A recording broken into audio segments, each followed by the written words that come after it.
Hi everyone, this is Steve Cooper from theconservativemonster.com. Tonight I have a special guest, and it's Jeff Nyquist. His website is jrnyquist.com. I have been following his work for maybe 6 years now, and he's very impressive, and I think the Conservative Monster audience will like to hear what he has to say. How you doing, Jeff?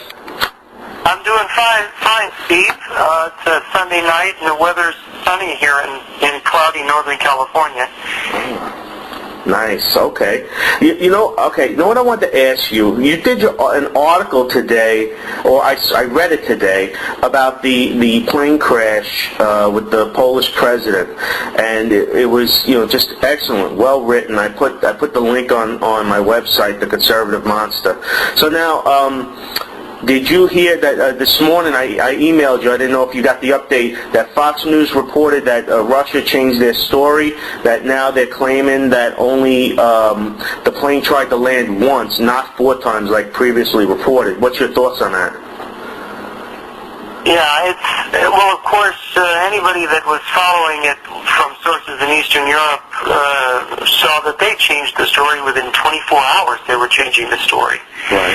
Of course, there was always some confusion in an accident or an air accident, but when in the history of the world has a head of government, Vladimir Putin, the Prime Minister of Russia, become a sudden investigator of air crashes?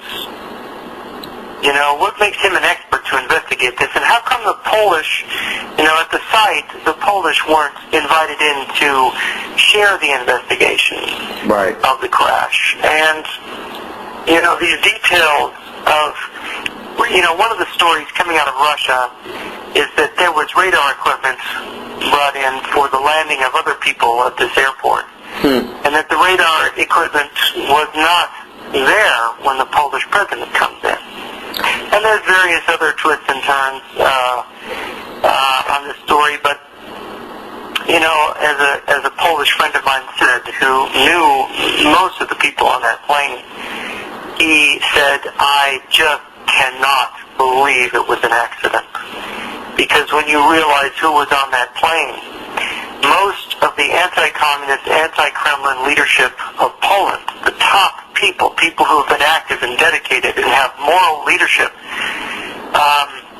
died all in one group, simply and cleanly dead. And Moscow, with its crocodile tears, trying to show sympathy. I mean, when were these people ever sympathetic to anybody dying? Right. I remember when the submarine Kursk went down, and Putin was blamed for being cold to the families of the Kursk. Now he's suddenly warm to the nation of Poland. There is a website of a secret scientific city in Russia called Serov.cc, and which means top secret. It's the website of one of these secret cities. Okay.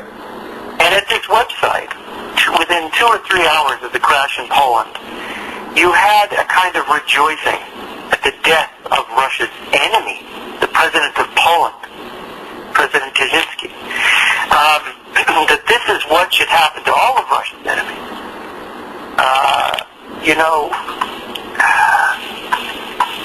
To list the people that have been assassinated in Eastern Europe, starting with Anna Politkovskaya, the Russian journalist, going to Alexander Litvinenko, the former KGB FSB officer who was spectacularly poisoned in Moscow with polonium-210 here in 2006, going through all the other journalists, members of parliament, even KGB officials who thought that things were wrong, thought that what was going on wasn't right. It's quite a long list if you go through it. All the way from Paul Klebnikov, the American journalist, who initially, based a book based on some of the lies the KGB told them about events in Russia in the early 1990s, to businessmen who are gunned down all over Russia all the time. Right. And we can go all the way back to the killing of President Kennedy by the Russian recruited agent Lee Harvey Oswald. That was elucidated for us very clearly more than a year ago in the book by the former acting head of Romanian Communist Intelligence, Ion Pasepa, who his book was called, what was it? It was called, not The Making of a Killer, but something of that kind. Something like that. I have to go look it up. I can't remember. But it was an excellent book because Pasepa was in a position to know some of the thinking of Khrushchev before Kennedy was killed. And one of the things he heard was that the president of Romania, communist president of Romania, came back from a meeting with Khrushchev and says, basically, that nut wants to kill Kennedy. You know, so, I mean, and of course you have from the literature the implication that the head of the British Labour Party in the early 60s was killed by poisoning. Hugh Gateskill was killed, and it was believed by leading people in MI5 that was the case. This appeared in the book Spycatcher by Peter Wright, who, by the way, that book was banned in England by Thatcher's government because it said too many damaging things about the way the Cold War was managed by MI5. Well, I did read an interview with Pasepa about that the Kennedy assassination. It was just really, really interesting, and I do believe everything that he said was true. And also, I was curious, since you brought up the Kennedy assassination, do you think, like in the '60s, all of these assassinations of like, let's say, Martin Luther King and RFK, do you feel that they were all communist plots that were covered up, and also to start a revolution, to start a race war? No, Martin Luther King, James Earl Ray clearly killed Martin Luther King, and as the investigation showed, it was the only conspiracy was probably with Ray's brother, if I remember right. I'm not sure if I'm remembering this correctly. I mean, it's so long ago since I read about it, but with Bobby Kennedy, that's an interesting one, because Bobby Kennedy, who was the Attorney General at the time of President Kennedy's death, knew who killed his mother. He even said so at one point. Wow. Couldn't say publicly who it was. Well, why couldn't he? Well, Earl Warren and Johnson and James Angleton, they all knew who killed Kennedy too, but they wouldn't say publicly because we all know World War I was started when a head of state, or a prospective head of state, was killed by an assassin, or by a group of assassins. The Archduke Francis Ferdinand assassination triggered the First World War that killed more than 20 million people. Here we have an age of nuclear weapons. They were terrified. The American public found out that Lee Harvey Oswald was a PGU, KGB agent recruited in Japan before his defection to Russia, that he had brought the U-2 secrets with him to Russia, that he had been then turned into a deep, agent going, training with a rifle, going with his KGB agent wife to the United States as a prospective assassin because Khrushchev was a guy who liked to assassinate people,